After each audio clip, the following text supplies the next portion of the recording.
I never planned on telling these stories, not because I thought no one would believe me, but because some memories feel dangerous when spoken out loud, like opening a door you spent years trying to nail shut. But lately, I've been having trouble sleeping. I keep waking up at the same time every night, somewhere between 2 and 3 a.m., feeling like someone is standing just outside my peripheral vision. Not close enough for me to see, just close enough for me to know. I don't think it's a haunting in the way people normally mean it. It feels more like a reminder.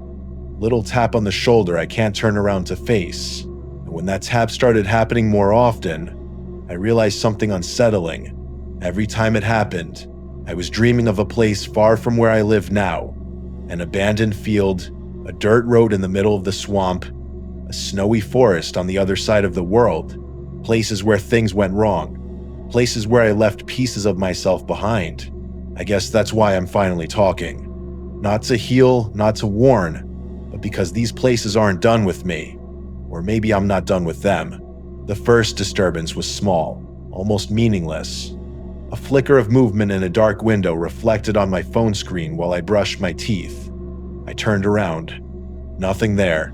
Then came the sound, soft, rhythmic tapping coming from the walls at night. Not like pipes or branches, more like a fingertip. Same speed, same pressure, same pause between the beats. I'd lie there, trying not to breathe too loudly, staring into the dark, knowing that something was waiting for me to remember. And slowly, memories from years ago, ones I thought were buried under adulthood and distance, began forcing their way back. Memories of a friend who vanished behind an abandoned school, of headlights cutting through a swamp where no one should have been, of a cave in Japan that smelled like something alive was breathing inside it. I tried to push them away, but it was useless. Every detail came back clearer than the night it happened. The cold bleachers, the orange lamp buzzing faintly above us, the shadows in the woods that seemed to lean closer every time we left, the sound of voices drifting across the swamp, low, broken, almost curious, the rhythmic thumping deep inside that stone chamber, like a drum beating from under the earth. My chest tightens when I think about those moments. There's a certain kind of fear you only understand once you've been completely alone somewhere. Remote, far from cell towers, far from houses, far from anyone who could hear you scream. It's not like the fear in movies. It's quieter, slower, the kind that sits on your tongue like the taste of metal, making your breath shallow, your fingers twitch, your eyes strain to catch shapes that may or may not be moving. You feel watched long before you see anything. And sometimes, you never see it at all. What I remember most vividly isn't the danger, it's the stillness right before it. The air going tight, the woods falling silent, the way your body somehow knows something is wrong before your mind catches up. One anchor image keeps replaying in my dreams. A silhouette standing perfectly still in a place where no one should have been. Sometimes it's on the bleachers, sometimes at the tree line, sometimes framed in the mouth of a cave. The outline changes, but the feeling doesn't. I know that once I describe it, once I put these stories into actual words, I won't be able to take any of them back. Maybe that's why I hesitated for so long. Because these things didn't just happen, they followed me. Or maybe they never left. The truth is, everything I'm about to tell you is only the beginning. I used to think the abandoned grade school behind our neighborhood was just another relic of a town that never had the money to fix anything, let alone tear anything down. But for my friends and me in high school, that place was our sanctuary. Not the building itself, the field behind it. The old baseball diamond with the rusted bleachers and the cracked dirt that never grew grass the way it should. It sat right at the edge of a thick stretch of woods, too far from town for anyone to bother checking on, and because of that, it became the one place where we all felt safe. Safe from school, safe from home, safe from people who didn't care about us. Tim especially needed that escape. His mom had a habit of calling the cops on him for anything, real or imagined, and the police were always willing to show up just to give her what she wanted. But out on that field, under that strange, buzzing orange lamplight, nobody bothered us. We'd sit on those metal bleachers for hours, smoking, talking about our lives, laughing too loudly, pretending we weren't scared of the dark that pressed in from the woods. I loved it there, even though something about that lamp always made my skin crawl. It cast just enough light to show our faces, but not enough to reach the tree line. Every time I got too high, I'd stare into the darkness and feel like someone was standing there, watching, unmoving, as if waiting for us to drop our guard. It was an irrational fear, I told myself.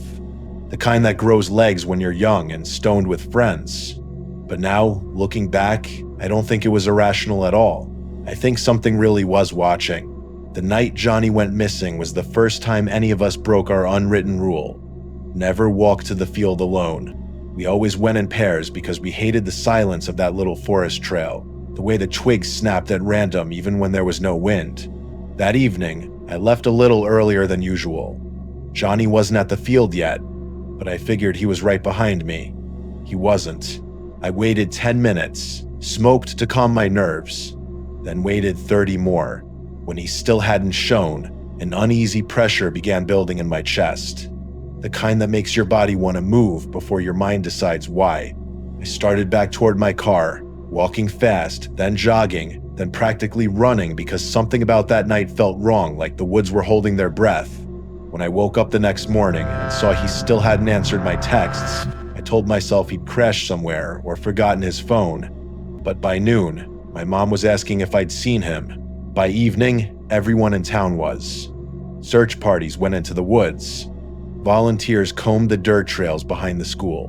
My friends and I walked the entire area around the field, calling his name, listening for anything, a rustle, a shout, but the woods swallowed every sound. Johnny was gone. No body, no clues, no answers. A month later, anger pushed me back to the field. Not bravery, not closure, just anger. I didn't care what was out there. I didn't care if someone was watching. I just needed to be on the bleachers again, to sit in the last place Johnny had been. But when I reached the end of the trail, I froze. There were people there. 4 of them. 3 sat perfectly still on the bleachers like statues, shoulders curved forward, faces blank, unmoving even when I stepped into the edge of the lamplight. The 4th was different. He was dancing, not in a joyful human way, but in odd, jerky movements, skipping in circles, arms swinging like loose hinges. His face was twisted into a smile too wide to be normal, too bright for the dead quiet around him. And the worst part? I recognized him without knowing why, like seeing a face from a nightmare you can't fully remember. I backed away slowly, careful not to snap a branch under my feet. Somehow they didn't react. Not even the dancing man. When I finally reached my car, I thought I would just drive away, but something compelled me to circle the school's parking lot. That's when I saw it. A car tucked into the far corner, hidden enough that I almost missed it. The model was identical to Johnny's. As I stared at it, the headlights blinked on, sharp and sudden, like an eye snapping open. I floored it out of there so fast I nearly fishtailed off the gravel. For weeks, I tried to make sense of what I'd seen. My friends thought it was weird, but not alarming. Probably some druggies, they said. Probably some homeless guys, they said. But none of them had seen the way that man moved, or how familiar he looked. I started flipping through the school yearbook, hoping the familiarity was coincidence. That's when I found him. A janitor in the background of an old sports photo, blurry but unmistakable. Same face, same hair, same hollow-eyed expression. I told my friends, and they laughed nervously, unsure what to say. I told the cops, and they humored me with a background check that supposedly revealed nothing. No history, no family. Even the social security info led nowhere. It was like he'd never existed. Like he had been inserted into the edges of our lives with no past at all. Near the end of summer, my friends finally convinced me to return to the field with them. Just once, they said. I didn't want to, but I needed closure. Except when we got there, I could barely step onto the dirt. The feeling of being watched was overwhelming this time, thick enough to taste, like the woods themselves were pushing back against us. We stayed maybe 15 minutes before leaving. Nobody saying much, everyone pretending not to be scared. A week later, I I saw him again. Not at the school, not in the woods, but at a Dunkin' Donuts on a random morning when I was barely awake. He stood near the register, buying a coffee with the same blank smile I'd seen under the lamplight. When he noticed me staring, his smile widened, and he hurried out of the store. I ran after him, but another man was waiting in a car outside. He climbed in, and the car sped off. But I saw the license plate. I'll never forget it. It was the same as Johnny's. The same unique number he used to joke about because it sounded like a gamer tag. The plate was on a car with a fresh coat of paint, but I recognized it instantly. It hit me so hard my knees nearly buckled. The month before, when I'd seen headlights flick on in the parking lot that had been Johnny's car, they'd had it the whole time. I still think about that, about what it means, about where Johnny is, or what was left of him. I never went back to that field again. Some places don't just take memories, they take people, and once they do, they don't give anything back. I still remember the exact kind of exhaustion that settles into your bones after weeks of staring at rocket telemetry data. The kind of tired where your vision blurs at the edges and your brain stops registering the difference between hours. That was the state my friends and I were in the summer we interned at the Kennedy Space Center, Jake, Sam, Marcus, and me. We were proud to be there, of course, but buried under endless spreadsheets and launch simulations, we were desperate for a break. Not a party, not a distraction, just a night under an open sky. We were space nerds to the core, hungry for a patch of darkness where the stars weren't drowned out by the glow of Florida's coast. We spent an entire night hunched over light pollution maps and GPS trails until we found it, a clearing miles deep inside Tate's Hell State Forest. The name made us laugh. Hell, we said. Yeah, sure. A swampy forest tied to some old legend about a settler who vanished in the 1800s. A silly ghost story, we thought. We weren't going there for ghosts anyway. We were going for stars. After work on Friday, we loaded up my Tesla and Marcus's Mustang with blankets, snacks, and our telescope. No tents. We had an Airbnb near Apalachicola to sleep in. The drive felt endless. 7 hours of dead straight highway followed by twisting rural roads until the cell signal vanished from our phones like someone had flipped a switch. By the time we reached the cabin, we barely paused before heading back out, hoping to catch the sky at its darkest point. The deeper we went into the forest, the more oppressive it felt.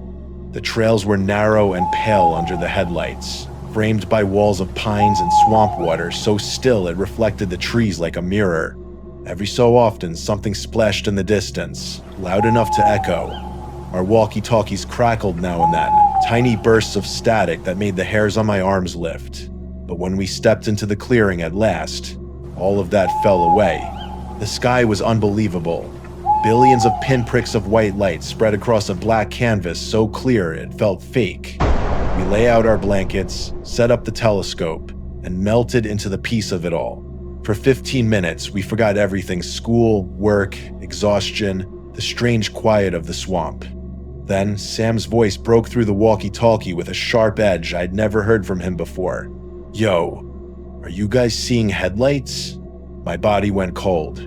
We turned toward the trail we'd driven in on, and there, through the trees, was a faint yellow glow creeping closer. This wasn't a place where people just passed by. We were 40 miles from anything resembling civilization. Anyone out there at 2 a.m. was either lost, drunk, or dangerous. Jake took the walkie-talkie. Flash them, he suggested. Maybe they were locals, hunters, someone harmless. I tapped the Tesla headlights 3 quick times. The truck ahead of us, a rusted, dented pickup, stopped. Completely. Then 2 or 3 shadowy figures stepped out. They didn't wave, didn't move toward us, didn't speak. They just stood there staring.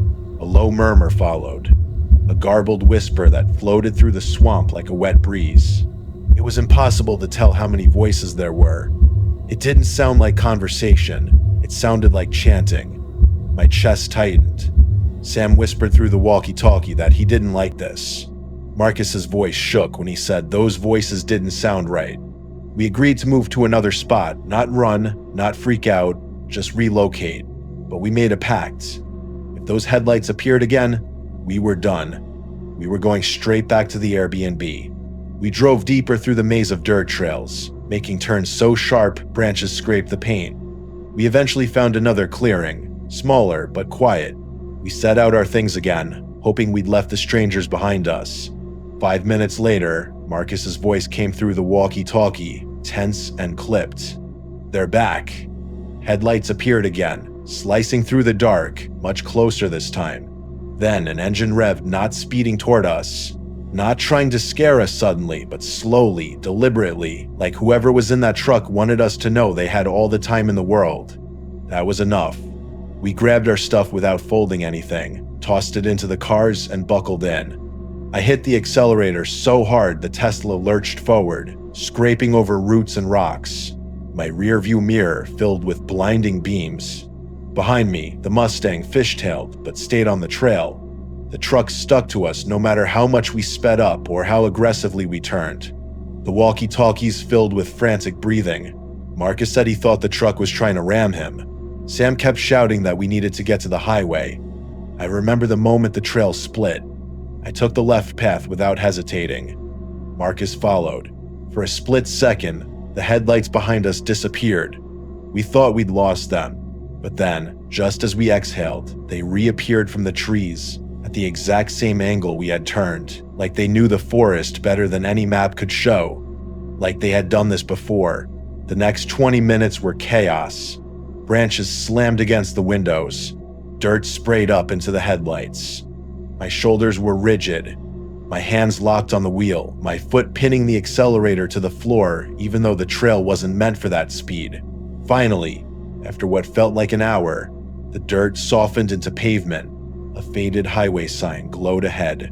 I pulled onto the shoulder, chest heaving, Jake gripping the dashboard so hard his knuckles were white. The Mustang squealed as it stopped beside us, both Sam and Marcus shaking. We stared back into the darkness, waiting for headlights to emerge. They never did. Back at the Airbnb, we locked every door and window, double-checked them twice, then sat in the living room in silence. Nobody tried to joke or rationalize it. Not even Jake, who never let fear shut him up. The voices, the figures, the truck, they weren't drunk hunters. They weren't lost locals. They were something else. Something that knew the forest intimately. Something that wanted us afraid before anything else. We never returned to Tate's Hell.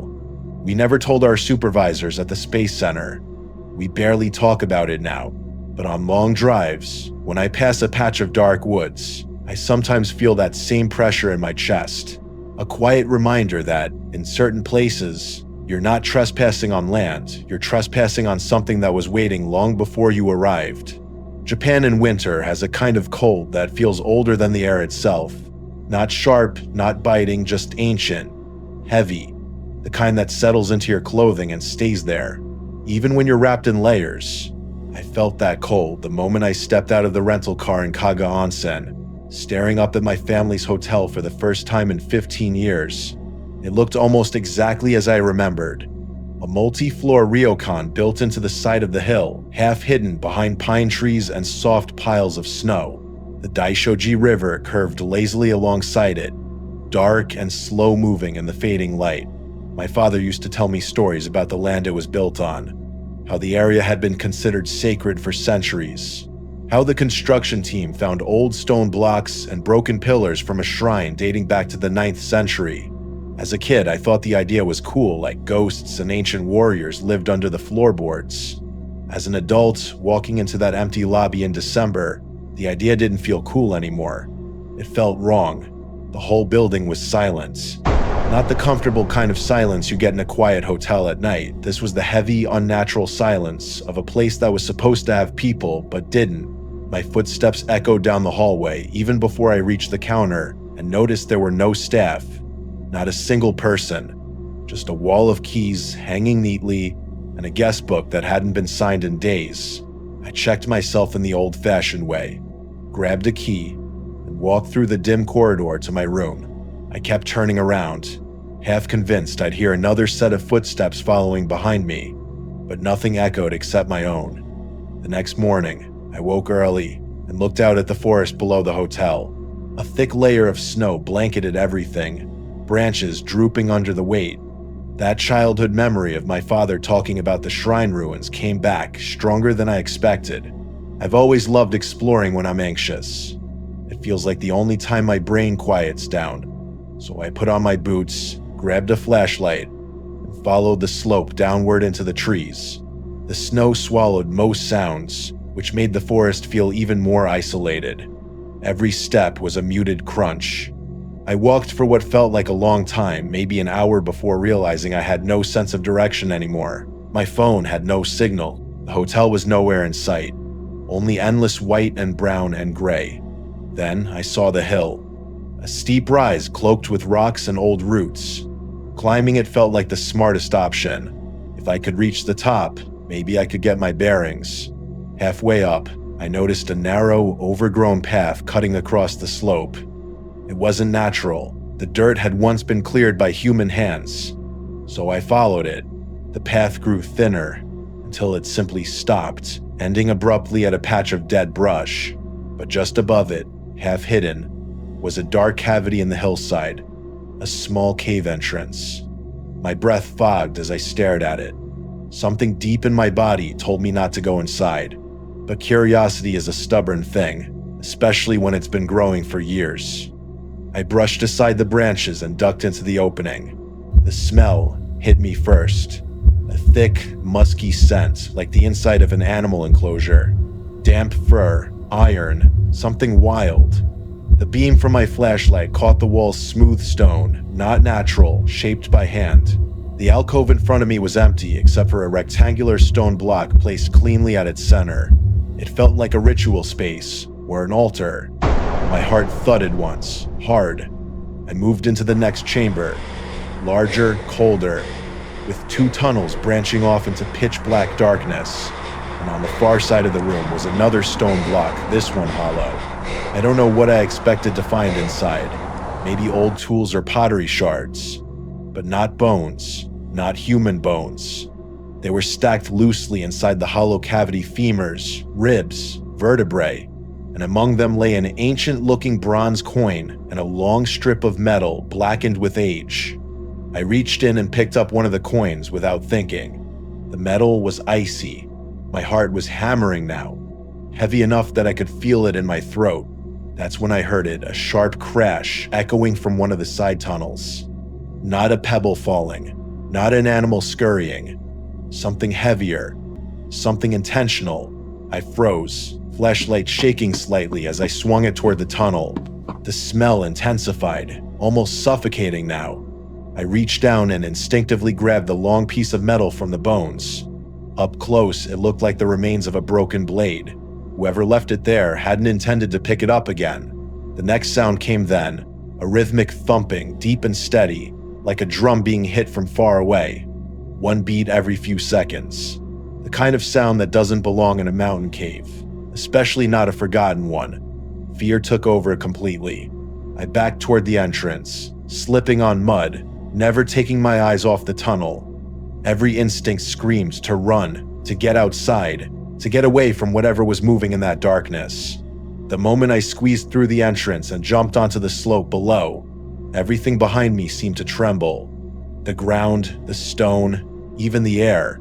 I dropped the broken blade without noticing and sprinted downhill, crashing through branches, snow spraying around me. The world narrowed to one thought: get out, get out, get out now. When I finally heard the faint sound of a car on a distant road, I nearly cried. I stumbled toward it and collapsed onto the snowy shoulder. The driver who stopped took one look at me, sweating, shaking, covered in mud, and unlocked the passenger door without a word. Through broken breaths, I learned I was nearly 4 miles from the hotel, 4 miles from that cave, 4 miles from whatever was inside it.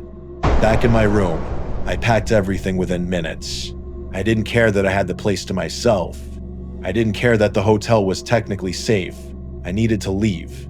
I drove straight back to Kanazawa that night and checked into a bright, crowded hotel, the kind with far too many people to ever feel empty. For weeks, I tried to convince myself that what I'd found was just archaeology, old remains of an old shrine. Maybe an animal had wandered into the cave. Maybe the sounds were echoes or collapsing snow.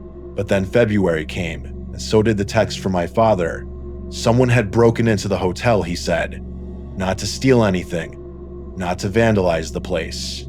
They smashed open only one thing: my room door, the one I slept in, the one I fled from. My father asked if I knew why someone would single out that door. I told him no. I lied.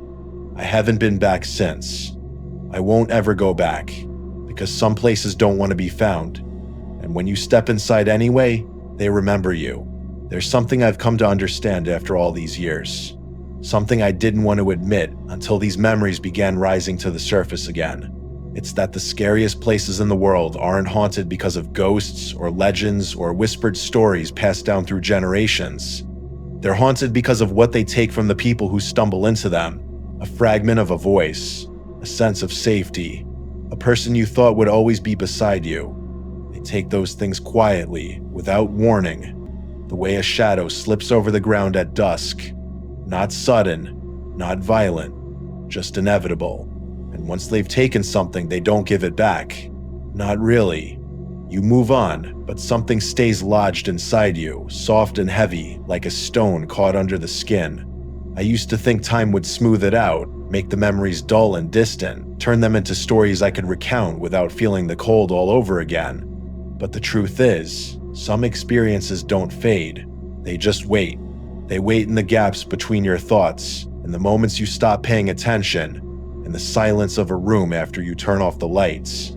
You don't notice them until you catch yourself glancing into a mirror and expecting a shadow behind you, or until a voice on the other side of a door sounds just familiar enough to make your stomach twist. And even then, you try to shake it off. You convince yourself it's nothing. Your mind playing tricks, stress, memory. But sometimes, if you've been to certain kinds of places, places where people disappear, places where voices don't belong, places where ancient walls still breathe, you know better. You learn to sense when the air shifts, when the quiet becomes too still, when the world around you feels like it's listening. You learn that some moments follow you, no matter how far you go. Sometimes I wonder what would have happened if I'd never sat on those rusted bleachers, if we'd never driven into Tate's hell, if I'd never stepped inside that cave. Would anything be different? Would the nights feel lighter, emptier, uncomplicated? But then I think about the feeling I had in those moments, right before everything went wrong. The tension in my chest, the prickling at the base of my neck, the silence that wasn't really silence. I think that feeling would have found me anyway, because the truth is, danger doesn't always wait for you in dark woods, or abandoned buildings, or hidden chambers beneath the earth. Sometimes it walks beside you in the daylight. Sometimes it buys coffee at the same shop you do. Sometimes it wears the face of someone who shouldn't be alive. And other times, it never shows itself at all. It just lingers, content to let you wonder. Maybe that's the worst part, not knowing which places in your life are truly safe and which ones are just quiet enough to hide the things that watch from the edges. If you've ever found yourself alone somewhere remote, if you've ever stood in a field or a forest or a forgotten room and felt your breath hitch for no reason, you already understand a piece of what I'm talking about. The feeling doesn't scream. It doesn't rush. It just settles, like cold air slipping under a door. A reminder that you're small, that you're temporary, that the world is far bigger, far stranger, and far less empty than you want to believe. The places I told you about don't feel like stories to me. They feel like open doors. Doors I walked through without meaning to. Doors I may have left open behind me. And every once in a while, on long drives, or in dim hallways, or in the quiet moments before sleep, I can almost feel a draft coming from those doorways. Soft, steady, familiar, as if something on the other side is still waiting for me to look back. Maybe that's why I finally said all of this out loud. To release it from my mind, or maybe to acknowledge that some memories aren't meant to be tucked away. Because if you've ever felt someone watching you from the corner of a dark room, or heard whispers that didn't belong to any mouth you could see, or walked into a place that made your heartbeat shift without reason, then you already know that silence is sometimes the loudest thing there is.